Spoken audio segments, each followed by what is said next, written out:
Arthur Germain, de H.P. Lovecraft. La vida es algo espantoso. Desde el trasfondo de lo que conocemos de ella asoman indicios demoníacos que la vuelven a veces infinitamente más espantosa.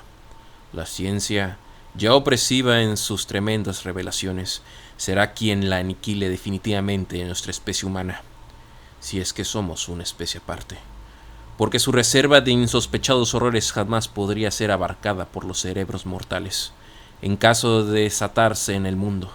Si supiéramos qué somos, haríamos lo que hizo Arthur Germain, que empapó sus ropas de petróleo y se emprendió fuego una noche. Nadie guardó sus restos carbonizados en una urna, ni le dedicó un monumento funerario, ya que aparecieron ciertos documentos y cierto objeto dentro de una caja que han hecho que los hombres prefieran olvidar. Algunos de los que conocían niegan incluso que haya existido jamás. Arthur Germain salió del páramo y se prendió fuego después de ver el objeto de la caja. Llegó de África. Fue este objeto y no su raro aspecto personal lo que lo impuso a quitarse la vida. Son muchos los que no habrían soportado la existencia de haber tenido los extraños rasgos de Arthur Germain, pero era poeta y hombre de ciencia, y nunca le importó su aspecto físico. Llevaba el saber en la sangre. Su bisabuelo, el barón Robert Germain, había sido un antropólogo de renombre, y su tatarabuelo, Wade Germain, uno de los primeros exploradores de la región del Congo, y autor de diversos estudios erudíticos sobre las tribus de animales y supuestas ruinas. Efectivamente, Wade estuvo dotado de un celo intelectual casi rayando en la manía. Su extravagante teoría sobre una civilización congoleña blanca le ganó sarcásticos ataques cuando apareció en su libro Reflexiones sobre diversas partes en África. En 1765, este intrépido explorador fue internado en un manicomio de Huntington. Todos los Germain poseían un rasgo de locura, y la gente se alegraba de que no fueran muchos. La estirpe carecía de ramas, y Arthur fue el último vástago. De no haber sido así, no se sabe qué habría podido ocurrir cuando llegó el objeto aquel. Los Germain jamás tuvieron un aspecto completamente normal. Había algo raro en ellos, aunque el caso de Arthur fue el peor, y los viejos retazos de la familia de la casa Germain anteriores a Wade mostraban rostros bastante bellos. Desde luego, la locura empezó con Wade, cuyas extravagantes historias sobre el África hacían a la vez de delicias y el terror de sus nuevos amigos. Quedó reflejada en su colección de trofeos y ejemplares muy distintos de los que el hombre normal coleccionaría y conservaría, y se manifestó de manera sorprendente en la reclusión oriental en que tuvo a su esposa. Era, decía él, hija de un comerciante portugués al que habían conocido en África, y no compartía las costumbres inglesas. Se la había traído junto con su hijo pequeño nacido en África, al volver del segundo y más largo de sus viajes. Luego ella lo acompañó en el tercero y último, del que no regresó. Nadie la había visto de cerca, ni siquiera los criados, debido a que su carácter extraño y violento. Durante la breve estancia de aquella mujer en la mansión de los Germain, ocupó el ala más remota y fue atendida tan solo por su marido. Wade fue efectivamente muy singular en sus atenciones para la familia, pues cuando regresó de África no consintió que nadie atendiese a su hijo, salvo una repugnante negra de Guinea. A su regreso después de la muerte de Lady Germain, asumió él enteramente los cuidados del niño. Pero fueron las palabras de Wade, sobre todo cuando se encontraba bebido, las que hicieron suponer a sus amigos que estaba loco. En una época de la razón como el siglo XVIII, era una temeridad que un hombre de ciencia hablara de visiones insensatas y paisajes extraños bajo la luna del Congo, de gigantescas murallas y pilares de una ciudad olvidada, en ruinas e inadvertida por la vegetación, y de húmedas y secretas escalinatas que descendían interminablemente a la oscuridad, de criptas abismales y catacumbas inconcebibles. Especialmente era una temeridad hablar de forma delirante de los seres que poblaban tales lugares. Criaturas mitad de la jungla, mitad de esa ciudad antigua y impía. Seres del propio Plinio habrían descrito con escepticismo y que pudieron seguir después de que los grandes monos invadiesen la moribunda ciudad de murallas y de los pilares, de las criptas y de las misteriosas esculturas. Sin embargo, después de su último viaje, Wade hablaba de esas cosas con estremeimiento y misterio y entusiasmo. casi siempre después de su tercer vaso en el Knight's Head, alardeando de lo que habría descubierto en la selva y de que había vivido entre ciertas ruinas terribles que solo él conocía. Y al final hablaba de tales términos de seres que viven ahí, que lo internaron en un manicomio. No manifestó gran pesar cuando lo encerraron en la celda encerrada en Huntington, ya que la mente funcionaba de forma extraña. A partir de ese momento en que su hijo empezó a salir de la infancia, le fue gustando cada vez menos el hogar, hasta que últimamente parecía amadrintarlo. El Knight's Head llegó a convertirse en su domicilio habitual y cuando lo encerraron, manifestó una vaga gratitud, como si para él representase una protección. 3 años después murió. Philip, el hijo de Wade German, era una persona extraordinariamente rara. A pesar del gran parecido físico que tenía con su padre, su aspecto y comportamiento eran muchos de los detalles tan toscos que todos acabaron por rehuirle. Aunque no heredó la locura como algunos temían, era bastante torpe y propenso a periodos de acceso de violencia. De estatura pequeña, poseía, sin embargo, una fuerza y agilidad increíbles. A los 12 años de recibir su título, se casó con la hija de un guardabosques, persona que, según decían, era de origen gitano. Pero antes de nacer su hijo se alistó en la marina de guerra como un simple marinero, lo que colmó la repugnancia general que sus costumbres y su unión habían despertado. Al terminar la guerra americana, se corrió el rumor de que iba de marinero en un barco mercante que se dedicaba al comercio en África. Había ganado una buena reputación con sus proezas de fuerza y soltura para trepar, pero finalmente desapareció una noche cuando su barco se encontraba fondeado frente a la costa del Congo. Con el hijo de Philip Germain, la ya reconocida peculiaridad de la familia adoptó un sesgo extraño y fatal. Alto y bastante agraciado, con una especie de misteriosa gracia oriental pese a sus proporciones físicas un tanto singulares, Robert Germain inició una vida de erudito e investigador.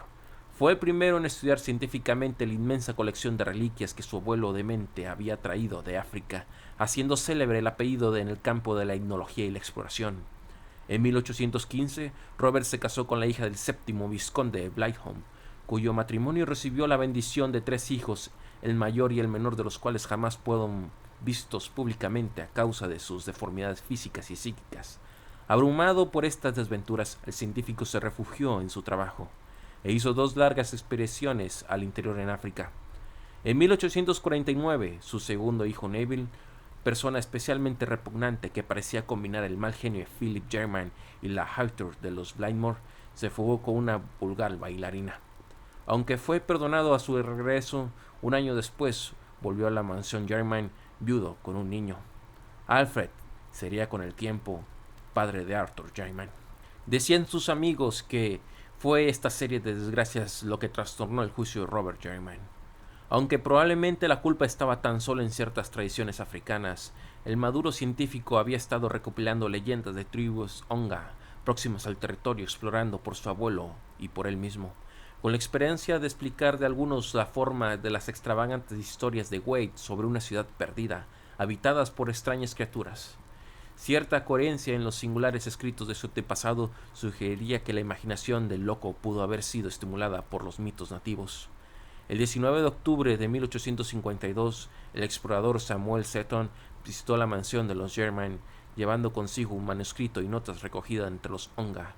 Convencido de que podía ser de utilidad a etnólogos ciertas leyendas acerca de la ciudad gris de monos blancos gobernada por un dios blanco.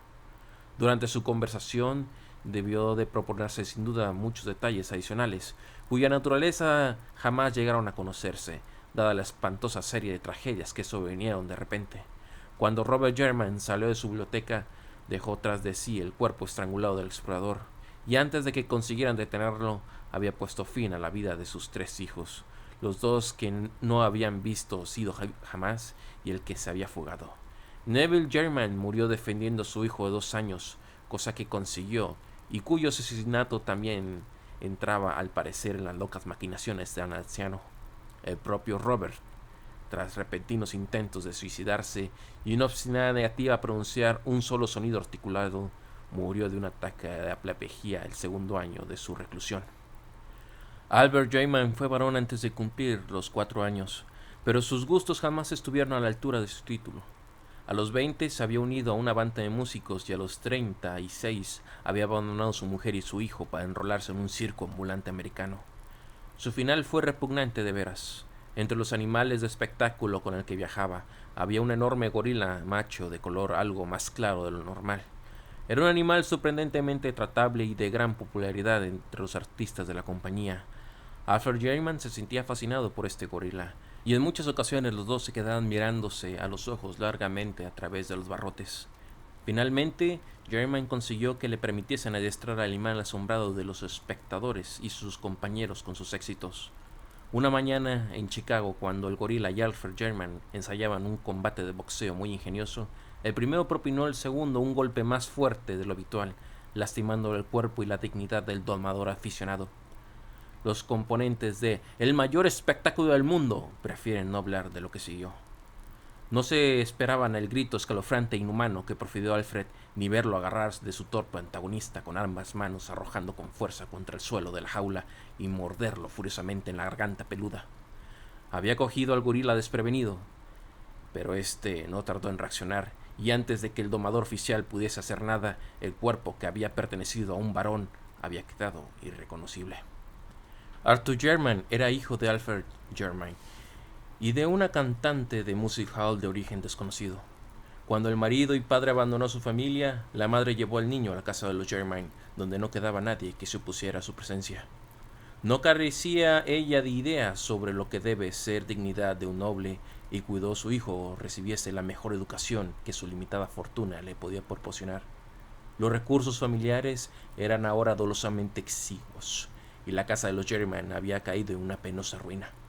Pero el joven Arthur amaba el viejo edificio con todo lo que contenía. A diferencia de los Jerryman anteriores, era poeta y soñador.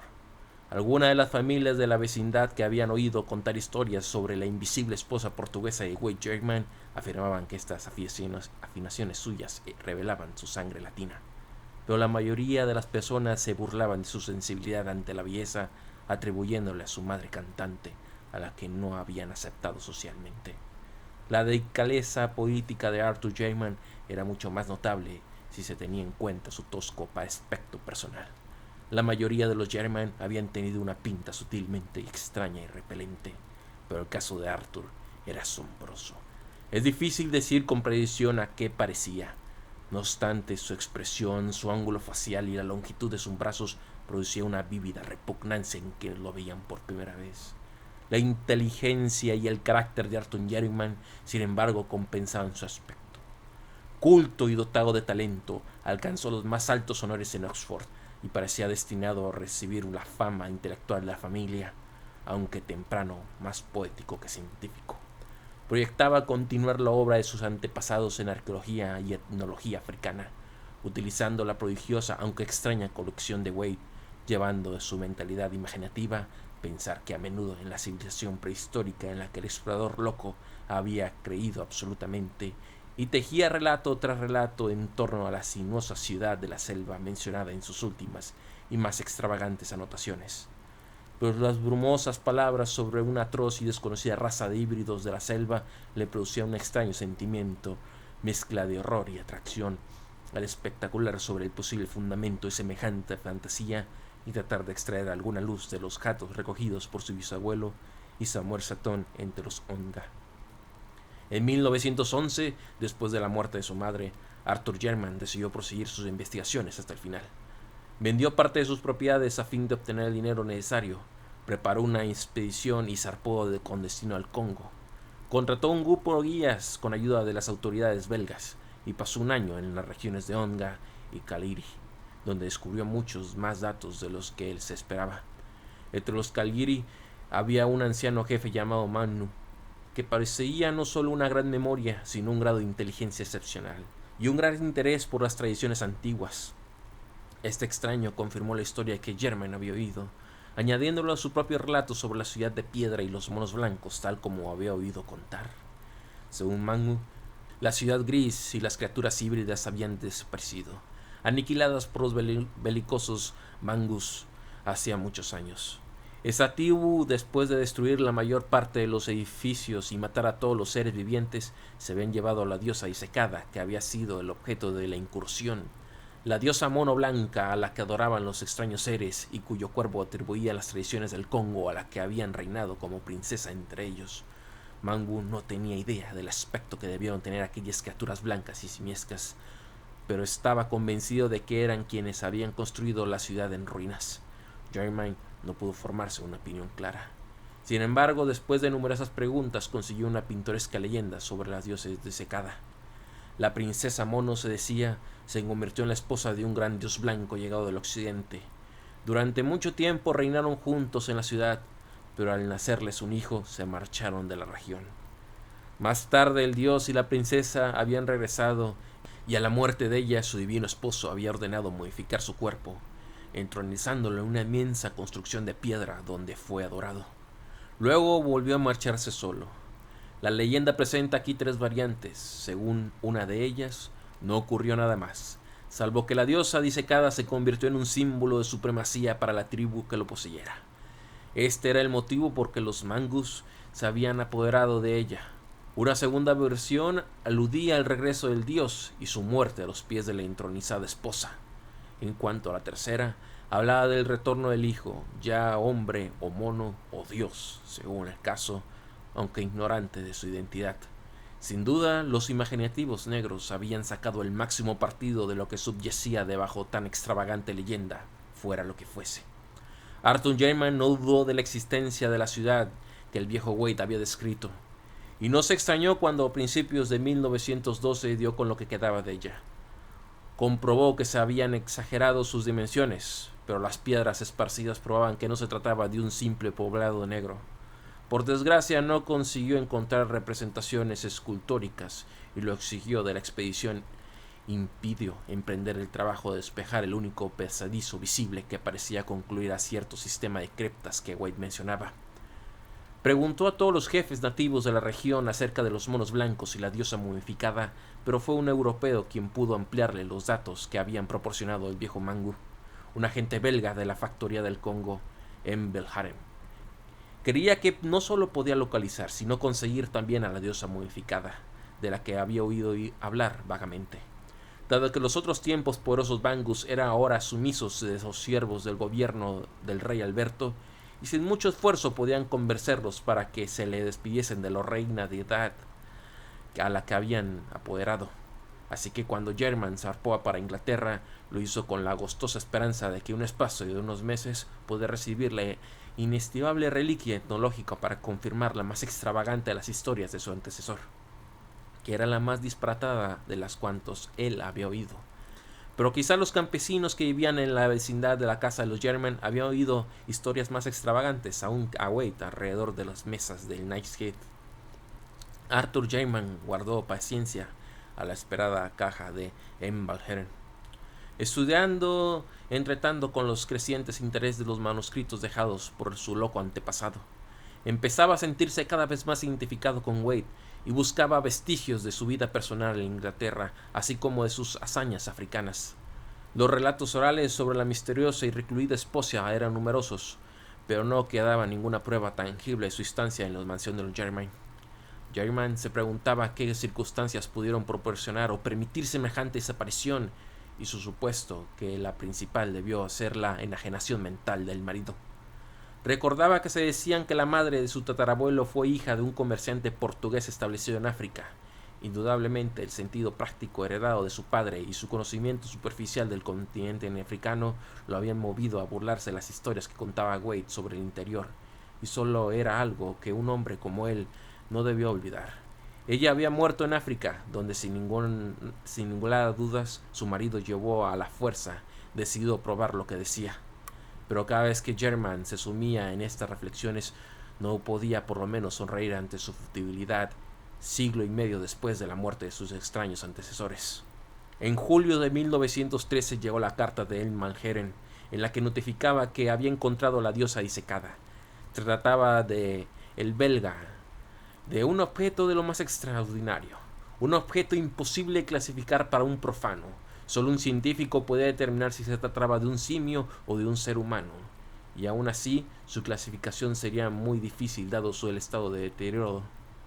El tiempo y el clima del Congo no son favorables para las momias, especialmente cuando consisten en preparaciones de aficionados, como pareció ocurrir en este caso.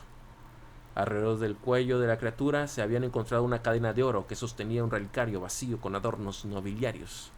Sin duda, recuerdos de algún infortunado viajero, a quien debieron de arrebatárselo los Bangus para colocárselo a la diosa en el cuello a modo de talismán. Comentando las facciones de la diosa, Envalheren hacía una fantástica comparación, o más bien aludía con humor a lo mucho que iba a sorprenderle a su corresponsal. Pero estaban demasiado interesados científicamente para extenderse en trivialidades. La diosa momificada anunciada llegaría debidamente embalada un mes después de la carta.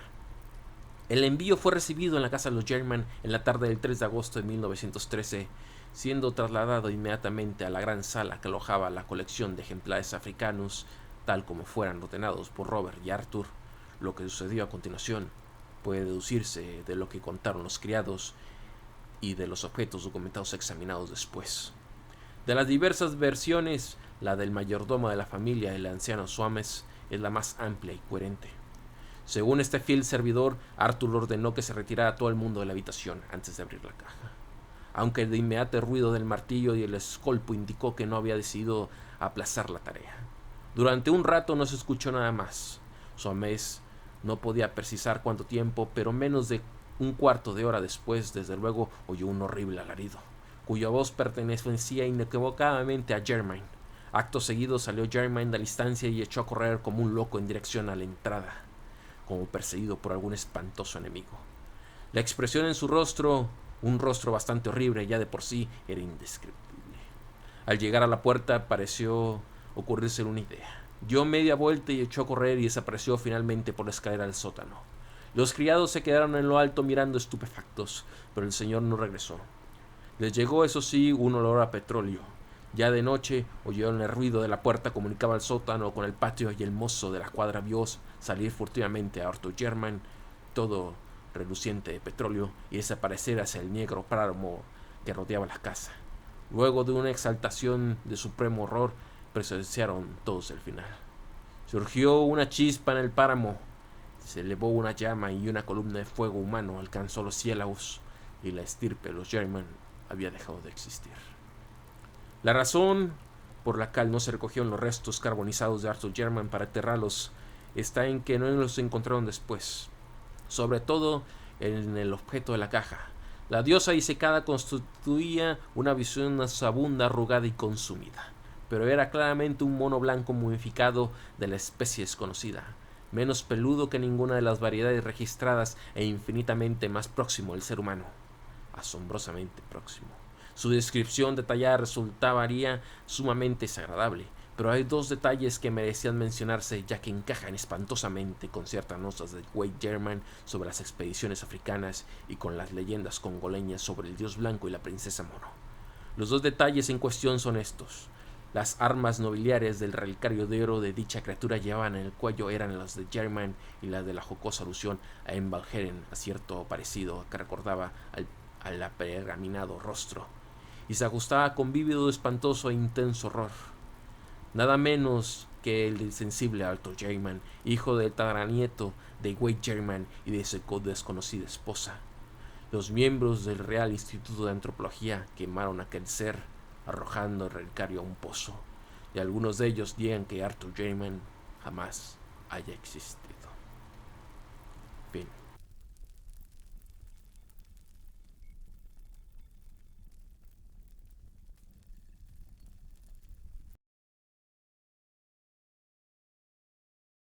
Arthur Germain fue escrito en 1920 y fue publicado por primera vez en marzo de junio de 1921 en The Wolverine. En 1924 apareció en la revista Weird Tales con el título de The White Ape, aunque posteriormente fue publicado simplemente con el título de Arthur Germain. ¿Aún así ha clavado lo anterior? Arthur Germain es un cuento de terror que explora los temas de la herencia, la degeneración y la identidad a través de la historia de una familia con un oscuro secreto. El autor, H. Philip Lovecraft, utiliza el horror cósmico y la atmósfera gótica para crear una narración que cuestiona la naturaleza humana y el lugar del hombre en el universo. El cuento comienza con el suicidio de Arthur Jermyn, el último descendiente de una estirpe maldita que se quema a sí mismo después de recibir una caja procedente de África que contiene un objeto revelador. A partir de ahí, el narrador retrocede en el tiempo y relata la historia de los antepasados de Arthur, desde su tatarabuelo Wade Jermyn, un explorador obsesionado con una supuesta civilización blanca en el Congo, hasta su padre, Alfred Jermyn, un artista de circo asesinado por un gorila. Cada generación muestra signos de locura, violencia y deformidad, así como una extraña fascinación por África y sus misterios. El cuento es una muestra del estilo y las influencias de Lovecraft, que se inspiró en autores como Edgar Allan Poe, Arthur McChin, Robert W. Chambers, así como otros. El autor crea un clima de terror psicológico y sugestivo, basado en la ambigüedad y el miedo a lo desconocido. El tema de la herencia maldita es recurrente en su obra, así como el uso de referencias históricas, científicas, mitológicas para dar una verosimilitud a sus relatos. El cuento también refleja las ideas racistas y xenofóbicas, como lo he mencionado antes, de Lovecraft, así que por las que él mismo consideraba en aquel tiempo a los pueblos no blancos como inferiores y degenerados.